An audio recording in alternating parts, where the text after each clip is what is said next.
Hello and welcome to Nick V Uncensored. Today we've got David Mahoney, and today we're going to be talking about everything that's going on with Venezuela, and what Trump is doing, and also what's happening in Iran. We're going to go into the regime change and how the veil is being lifted, and then we're going to go into the trip that David Mahoney did in Jordan. He says he accessed the Akashic Records. David, thank you so much for joining me. How you been? Oh man, I mean, where do I start, Nick? I've been busy. I tried to get hold of you while I was in Jordan, but the problem with the Middle East is they restrict a lot of the apps that we use there. WhatsApp, for example, which we would normally do video conferencing on, you couldn't do it. You could just use it for voice messages and normal text messages, Nick. But Jordan was an absolutely amazing place. Nobody there because they're all terrified to go because of the threat that Israel is under at the moment. They're all paranoid they're going to be all attacked and blown out of the sky. But the people were amazing. The environment that we were in was absolutely stunning. It's probably one of the most, apart from Egypt, because of the archaeology, I would say number one place I've ever been to in my life as far as landscapes and filming and what to see. I mean, it had just absolutely everything. The food was great. The people were lovely. Couldn't fault it, Nick. And actually, it led to me having an appointment where I did a guided meditation to access the Akashic Records and go back to some past lives. But I think we'll go back to that at the end. Yeah. Because this geopolitical stuff at the moment, I mean, it's just fantastic what's going on. So, I mean, have you been watching most of this? I know you track a lot of this, Nick. Yeah, I mean, I have heard Donald Trump complain a lot about Venezuela, about there's a lot of drug trafficking that's going on there. So what I understand is that Trump wanted to get rid of the drug cartels because obviously they're bringing in all those drugs in the United States. So he wanted to get rid of that to protect the United States. But then I'm hearing another side where Trump might take their oil, but again, that might be mainstream media trying to make him look the bad guy. But then why would he want to drill into the United States oil? So does he really want to take the oil? I don't know. I think that's something maybe to make him look bad. But really what he's doing, he's protecting his country by stopping the drugs coming into the United States and just, causing a lot of addictions in the United States. He wants to clean it out. That's what I understand. He wants strong borders. He wants to clean it out. And the other thing I want to say about Venezuela is that I think that we're going to release a lot of prisoners out of Venezuela into the United States as well, because Venezuela doesn't want them. So, but Donald Trump doesn't even want them, and not even the United States want them. So that's what I heard. Well, you're right in a lot of that, because look, the problem is he's been in there since I think it was 2013, and it was a very questionable election campaign that he ran, and then he banned several of his opponents, and several of them actually had to flee the country. One of them has turned up in what country was she speaking from? Her main opponent, who's probably going to be the next prime minister or presidente of Venezuela. Now, I've been there. I know the country. I haven't been there for a long time, but I still maintain an interest in it because it's one of the countries. I lived off the coast on an island there called Aruba years ago. Now, also Venezuelans here. There's a lot of Venezuelans in Spain, because they get preferential immigration treatment because of the dictative regime there. Now, I think it goes without question that this guy was put into place because he's head of a narco operation, and you cannot imagine how powerful these gangs are. For example, Mexico, they've just had this woman get in place with a new German name, but she is an absolute puppet of the narco gangs, and they're absolutely ruining their lives, because not only is it just providing narcotics to people, it's what goes with it, Nick. It's the decapitations, the brutality, the human trafficking, the sex trafficking. It's everything that goes with it. And then, of course, you've got all this illicit funding that comes back across the border, which they can just continue getting bigger and bigger and stronger and stronger. Now, a lot of these gangs are stretching out from, particularly in this area, you've got Colombia, Venezuela, you've got the bordering countries of Peru, all the way up through the Amazon, in Brazil as well. All of these countries all have a supply chain route that goes up finally to Mexico and across the border. So Trump's point is true. We're sick of these drugs flooding in, because if you think about cocaine, cocaine's a recreation drug, really. I mean, most people, the way that it affects people, it was a party drug, but it's the fentanyl and it's these other seriously being twisted addictive drugs that are just turning people into zombies. Now, the question remains here, there is a market in place because people use it, they consume it, but it's a highly addictive product and you need to cut people off from it. So the problem is if you cut the supply, you've still got the demand. So then people's demand goes up for it. So you've got to have something in place to treat these people, which is what they did with heroin. When people were coming off heroin, they put them on a support drug, which was controlled by the government. And they were using that instead to try and get them down off it. So I think Trump's long-term health goal is let's eliminate all this illegal narcotic activity, because it's not just the end result person who's either sniffing or smoking it. It's all of the shit that goes along with it as well, Nick. It's the trafficking, the misery, the deaths and murders, the kidnapping and the tortures, as the narco gangs can try to keep control of the whole operation. So, but the knock-on effect of this has been quite interesting, because let's get to the cheese here, Nick, and that is Trump's military operation that he put into place a couple of days ago is seriously impressive. Now, they went in there, they got who they were needed to get out, and they got them out with a minimum of casualties. And I think there was 44 people killed who were military operational people at the bases where they were trying to get in. And I think it's an extremely efficient military operation to show exactly what they're capable of. Nobody in recent US history has had the balls to do what Trump has done because everybody wanted to do it. Go back to Obama's administration. You're trying to tell me that a country like the USA, with billions of dollars in bribes and pallets of notes and $100 bills, could not find where Osama bin Laden was hiding for all those years. They spent billions and trillions of dollars on a war trying to find a guy with a beard living in a cave who was an old man. And then when they did catch him, they took him to the ship and threw his body overboard in respect of the Islamic faith before any independent forensic scientists or doctors could verify his DNA. The whole thing was a cover-up. That's bullshit. That never happened like they were talking about. So what Trump has done, I think, is amazing. He's taken out, and he was warned, we're going to do it, we're going to do it, we're going to do it. And they did it. So the question remains now, what are they going to do with them? Because as Venezuela falls into, this is the other big point, all over the world, you saw the lefties saying, oh my God, this is terrible. How could you do this? Trump's a dictator. You're not Venezuelan. Have you even been there? Could you find it on a map? You blue-haired idiot. No, you couldn't. Look at the Venezuelans that are demonstrating, then celebrating all around the world, every major city possible. There's thousands of Venezuelan people who've been living more or less in exile for decades who are celebrating, Nick. So you're saying they're celebrating that Trump took out their person, yeah? They're celebrating that Maduro was taken out and the dictator, ding dong, the witch is dead, Nick. That's what they're celebrating. And what's the mainstream media saying from your perspective? The mainstream media, it really depends. They've been saying a little bit of both. They've been reporting the facts and haven't been saying it was good or bad. And then, of course, they drop the question, is this the actions of a dictator? Is Trump only doing this for the raw materials? Manipulation, isn't it? Yeah. Somebody said, what did you do? What did you do with the oil that you took from the oil tankers, Trump? He said, we kept it. It's ours. What's your problem? And he's honest. I like his honesty. Because let's face it, Russia would have done the same thing if Russia had gone in and done the same thing. If they were sending drugs to Russia from Venezuela, he would have done the same thing, and they would have also kept the oil. Now, I think long term, America isn't the type of place that likes to keep a dictatorship in plain view.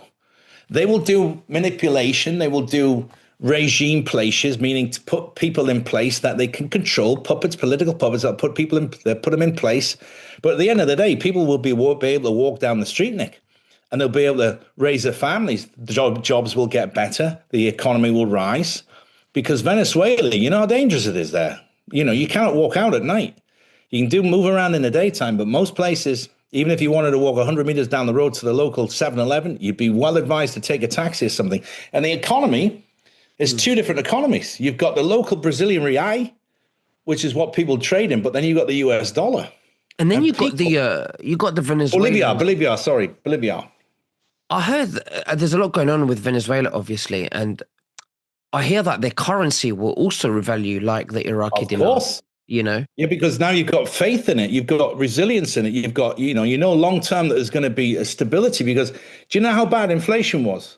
When you go there as a tourist, they make decorative birds and swans and alligators and crocodiles out of the local currency and give it to you. That's how valueless the currency is. You'll buy a little gift made out of paper, like origami style. It'll be a swan or a bird or something. It's made out of paper, but the paper is currency. That's how valueless the currency is. And it is a vast, vast, vast country, huge country full of oil, petroleum, minerals, gold, silver, platinum, you name it. But all they've ever been doing is whatever regime has gone back in there, all they've been doing is transferring it all out to the Swiss accounts and foreign accounts and just getting ready for the day when the election ends and they slip into retirement, mate. The people are starving. They have to go to Colombia and other neighboring countries just to get basic medicines like paracetamol and painkillers and nappies and basic diabetes medicine. You can't get it in Venezuela because the people control it. The dictatorship controls it. It's a terrible place of suffering. And now that this is there, I really pray that these people are going to come out of this. And that's why they're celebrating all around the world. So as much as Trump is saying, oh, he's a terrible man for doing that, he's going to free the people, buddy. Let's see what he does with it. Absolutely. Well, it's very interesting to see that. So what's happening with Iran? This is what Iran is the same, man. Again, not a lot of people are talking about this because the problem with this is there's two sides to the story. The World Bank, Nick, there's only several countries left that haven't capitulated to the World Economic Forum and the World Bank controlling them. And Iran is one of them. North Korea is another.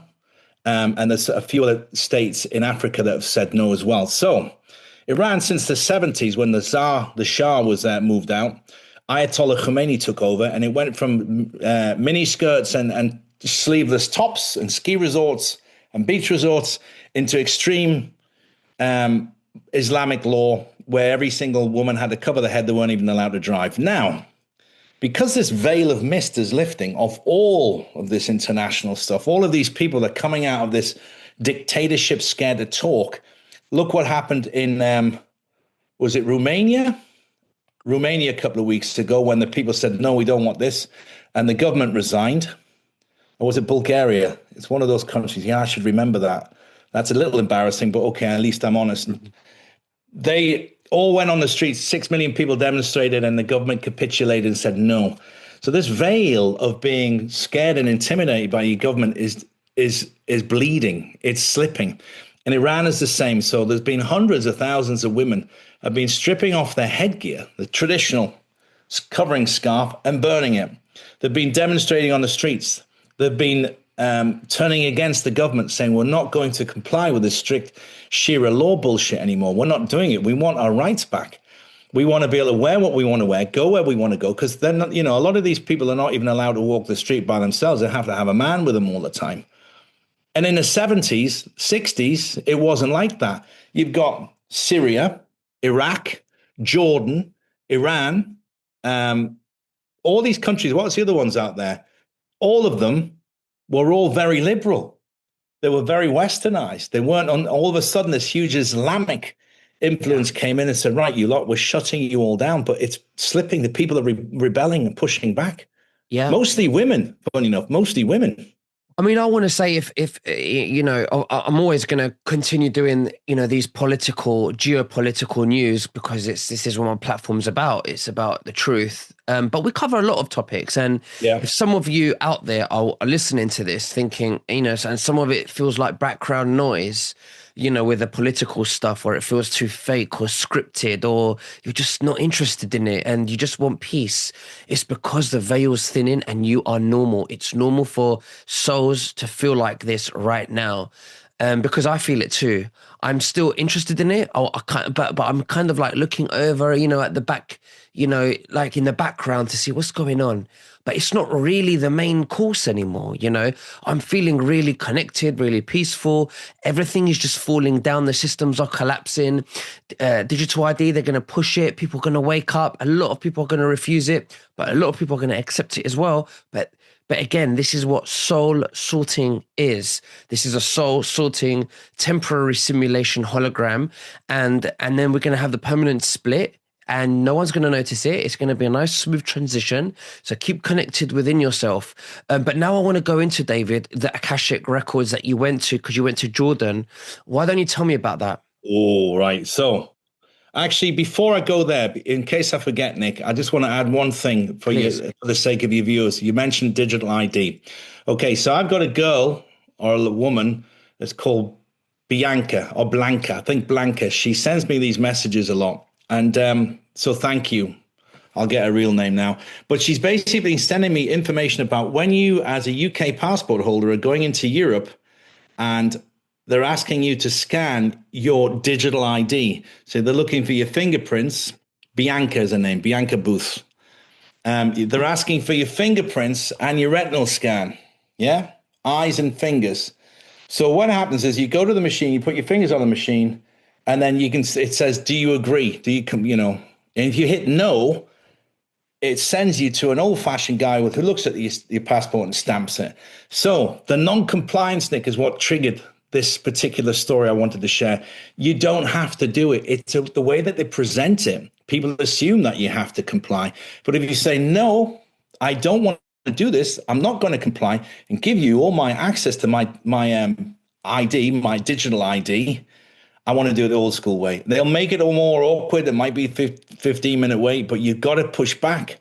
So if you are traveling from the USA to Europe or from the UK to Europe, and when you land, say, push the button, no, I don't comply. I'm not giving you all my biometric data because they've got your fingerprints, a copy of your signature, and your retinal scan. I mean, if that gets hacked or anything, potentially, they could take everything away from you, getting your bank accounts and your savings.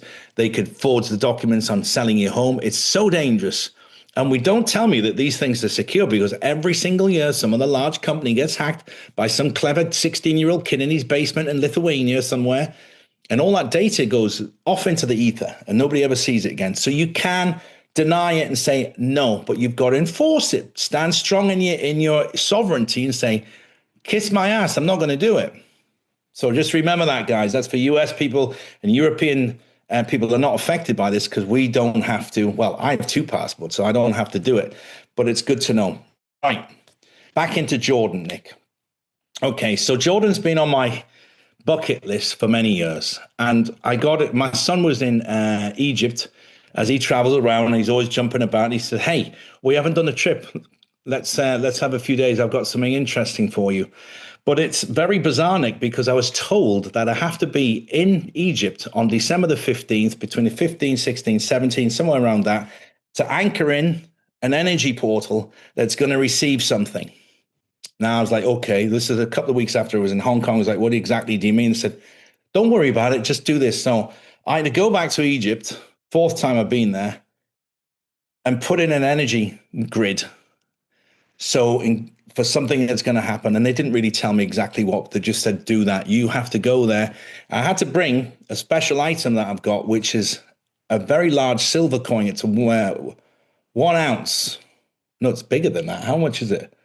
It's got Anubis on it. And Anubis is the Egyptian god of the underworld, the shadows. So when you die in Egyptian mythology, he would escort you to the point where your heart would be weighed, and if your heart weighed the same as a feather, you'd be allowed to pass into the afterlife.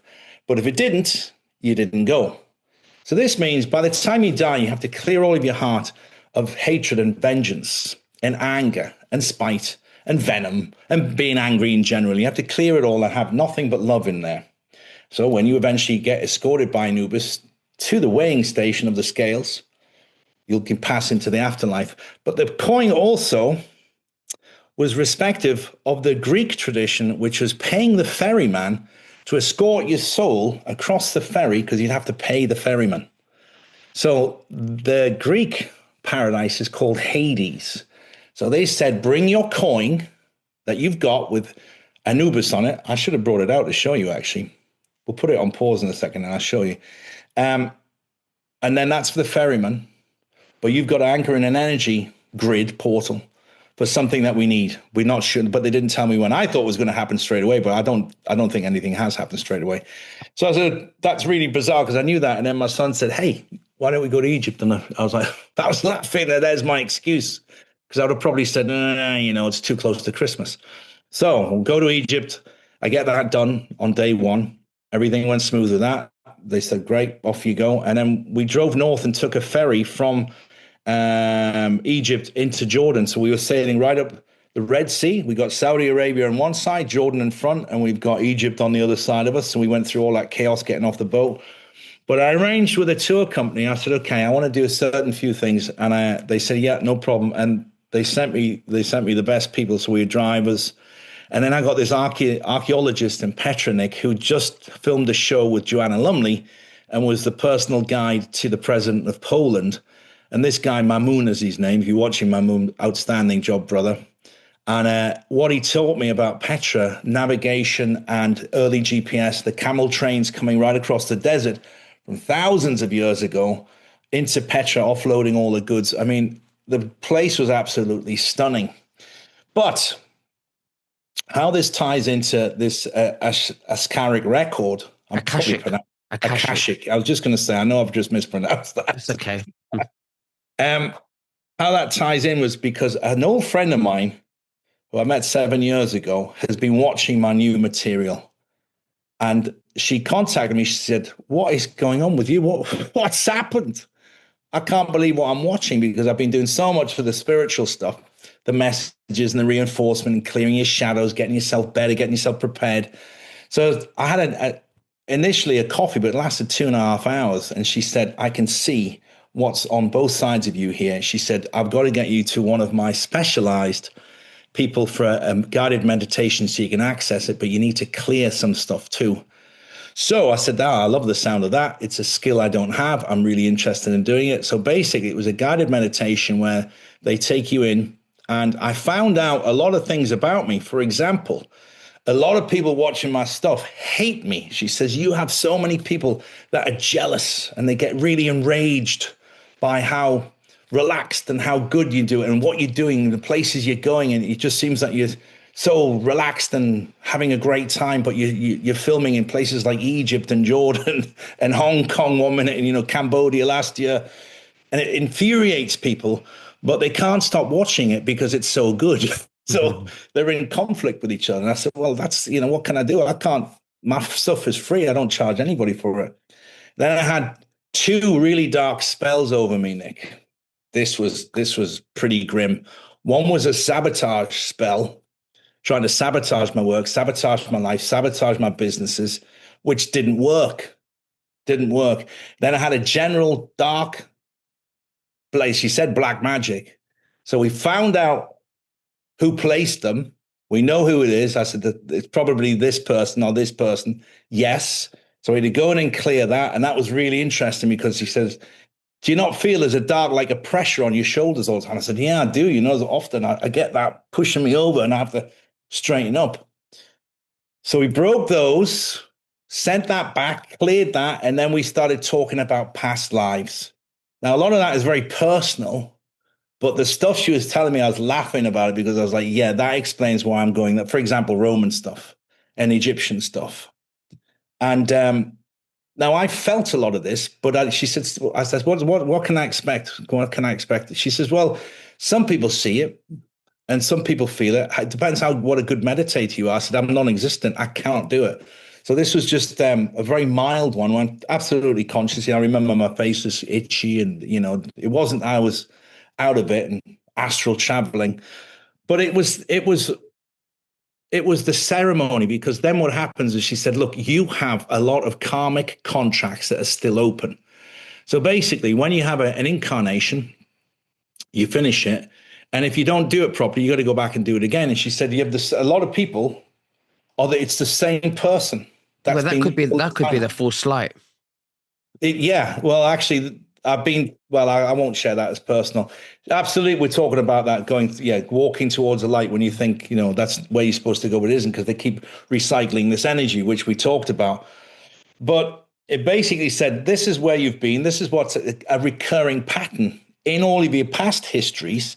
Is this something you're experiencing in your current life? I was like, oh my God, you're spot on. This is exactly the same bullshit. She's saying this happened, this happened, this happened. I can't say too much. It's just too personal, and I'll get accused of I don't know, verbal threats or attempted intimidation. So I can't say too much. But anyway, so it's happening again. It's happening again. As it happened now, I said, yeah, same thing again. So we were ushered into a room. The other person's higher consciousness arrived. Said, right, do you agree to cancel these contracts? And I'm abbreviating a lot of this and making it, yeah, I want out. Do you want out like a divorce? Do you want out? I want out. You want out? Right, let's get out. Okay, you're divorced. Sorry for clapping in the mic, guys. I know that's loud. And then you come back out. You do the same. You close the doors, turn around, thank you. Off you go. You come back out of it. But I cannot tell you, Nick, the relief, like I felt about 20 kilos lighter. I was just like, I was exhausted. I was supposed to do about 3 other things that afternoon. I couldn't do it. It's like, I'm just so shattered. And I could just feel all of this dark sort of repressive energy just coming out of me. I felt euphoric and amazing, and I still continue. So it was great. Can you imagine? Let's say you've got 40 or 50 lifetimes where you keep repeating the same thing and you haven't canceled the contract. It's like your subscriptions. It just keeps mounting up. It's an unconscious contract that we make through manipulation by the false light beings, and this is to harvest our souls with Lush. But the truth is that we have complete sovereignty to decide what we want to do, and the way we're going to take sovereignty is by being aware, by awakening, not believing, awakening. And it's not through judgment. There is no judgment. There's only resonance. So when you awaken, you resonate higher. And you have choices because you're sovereign, you're free, and you remember that, and you're not trapped in the false light. We've talked about that before, and I absolutely agree, Nick. You can feel these things.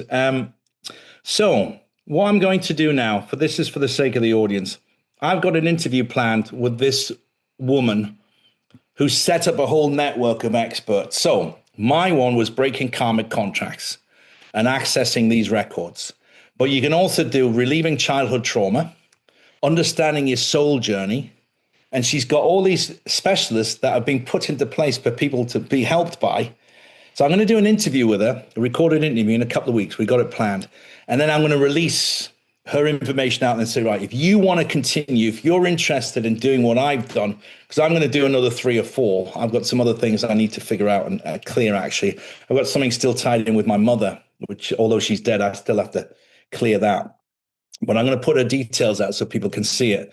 And it was amazing. It's probably one of the most interesting jumps. I mean, it's a quantum leap for me, the energetic wise, because it's like trying to walk around your house when you're chained, when you just feel so, you're dragging a load of weight behind you. All these souls from thousands of years ago, they're all still hanging around because you've done something, or you've been in this contract with someone else, what they've done. You're all tied together like it's this huge chain. So it was, honestly, I can't tell people how much of an energetic difference I can feel. And I'm sleeping better. They gave me a couple of tips what to carry as far as protection wise, what you should do, because she said, look, David, you're always going to be under attack. What you do, people either love it or they hate it. But even the haters can't stop watching it. So you've still got all these evil eyes on you. They're going, that son of a bitch. How does he do it? How does he get there? How does he pull it off? How's he putting all that material together? And so it's a great exercise, and I highly recommend it to anybody. But before we go, I wanted to share a quick video, because the YouTube channel I've got is called Talking with Mahoney, and I'm putting all of this new stuff on the YouTube channel. Some of it I don't put on the regular ones because it's just doesn't kind of fit in with my old stuff, but it's all on that one. And I'll show you, Nick. Have I got the share button? Yes, yeah, you do. Yeah, you do. Yeah, yeah that'll be great if you could show us. I'm going to show